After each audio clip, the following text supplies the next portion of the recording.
ভারতের হুমকি ধামকির মুখে পাকিস্তান যে ভয় পায়নি তার একটি প্রমাণ হচ্ছে প্রতিরক্ষা মন্ত্রী খাজা আসিফের একটি বক্তব্য। সেই বক্তব্যে তিনি বলেছেন, একজন পাকিস্তানিও ক্ষতির সম্মুখীন হলে ভারতকে ভয়াবহ পরিণাম ভোগ করতে হবে। দর্শক, বুঝতেই পারছেন যে পাল্টাপাল্টি উত্তেজনা ভারতের মাটিতে যে কাশ্মীরের সন্ত্রাসী ঘটনা ঘটেছে, ২৬ জন যে পর্যটক নিহত হয়েছে, তারপরেই রীতিমতো যুদ্ধের দামামা আস্তে আস্তে বেজে উঠছে। ভারত কঠিন কিছু পদক্ষেপ নিয়েছে, সিন্ধু নদীর পানি প্রবাহ বন্ধ করে দিয়েছে, পাকিস্তানি নাগরিকদেরকে দ্রুত বের করার নির্দেশ দিয়েছে, তারপর আরও নানা রকম পদক্ষেপ নিয়েছে। সাথে সাথে পাকিস্তানও বসে থাকেনি, তারাও তার পাল্টা জবাব দিচ্ছে এবং কঠিনভাবে তারা বক্তব্য দিয়েছে। পাকিস্তানের প্রতিরক্ষা মন্ত্রী খাজা আসিফ বলেছেন, যদি ভারত পাকিস্তানের মাটিতে কোনো অভিযান চালানোর কথা চিন্তা করে, একজন পাকিস্তানিও ক্ষতির সম্মুখীন হলে ভারতকে ভয়াবহ পরিণাম ভোগ করতে হবে। এটা কোনো ভুল বুঝাবুঝির মধ্যে থাকা উচিত নয় এবং ভারতকে এর পরিণাম ভোগ করতে হবে।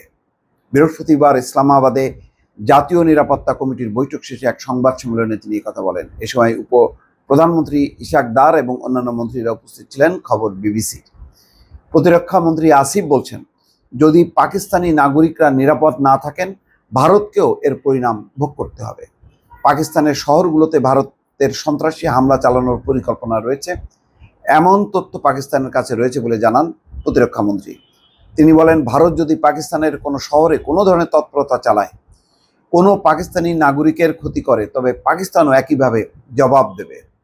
সংবাদ সম্মেলনে প্রতিরক্ষা মন্ত্রী খাজা আসিফ বলেন, ভারত সহ যে কোনো স্থানে সংগঠিত সন্ত্রাসী কার্যক্রমের নিন্দা জানাই আমরা, কিন্তু আমাদের নিজেদেরও আত্মরক্ষার পূর্ণ অধিকার রয়েছে।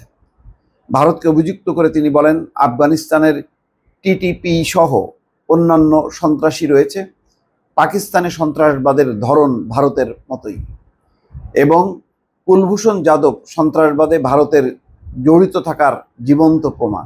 প্রতিরক্ষা মন্ত্রী বলেন, বেলুচ লিবারেশন আর্মি এবং তেহরিক ই তালিবান পাকিস্তানের নেতারা ভারতে চিকিৎসাধীন অবস্থায় আছেন। তিনি বলেন, কারো কোনো সন্দেহ থাকা উচিত নয়, আমরা সম্পূর্ণভাবে ভারতের যে কোনো অভিযানের জবাব দেওয়ার জন্য প্রস্তুত রয়েছি। খাজা আসিফ বলেন, ভারত যদি কোনো পদক্ষেপ নেয়, তাহলে পুলওয়ামা অতীতে যেভাবে কঠোর জবাব দেওয়া হয়েছিল, এইবারও সেই রকম প্রতিক্রিয়া দেওয়া হবে। কোনো আন্তর্জাতিক চাপের কাছে আমরা নতি স্বীকার করব না। সংবাদ সম্মেলনে পররাষ্ট্রমন্ত্রী বলেন, জাতিসংঘের নিরাপত্তা কাউন্সিলের স্থায়ী সদস্যরা পাকিস্তানের এসব ঘোষণাকে স্বাগত জানিয়েছে, কি ইতিবাচক পদক্ষেপ হিসেবে অভিহিত করেছেন। তিনি আরও বলেন, ভারতের সিন্ধু পানি চুক্তি একতরফাভাবে স্থগিতের বিষয়টি একেবারেই অগ্রহণযোগ্য। ভারত এটা করতে পারে না, কারণ বিশ্ব ব্যাংক এই চুক্তির মধ্যস্থতাকারী এবং চুক্তিতে একতরফাভাবে স্থগিতের কোনো বিধান নেই। প্রসঙ্গত, মঙ্গলবার ভারত শাসিত কাশ্মীরে বন্দুকধারীরা হামলা চালায়, এখানে ২৬ জন নিহত হয়।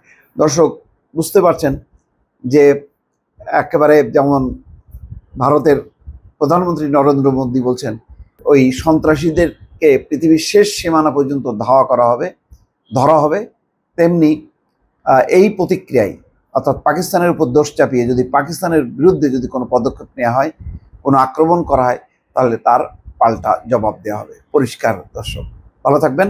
আল্লাহ হাফেজ।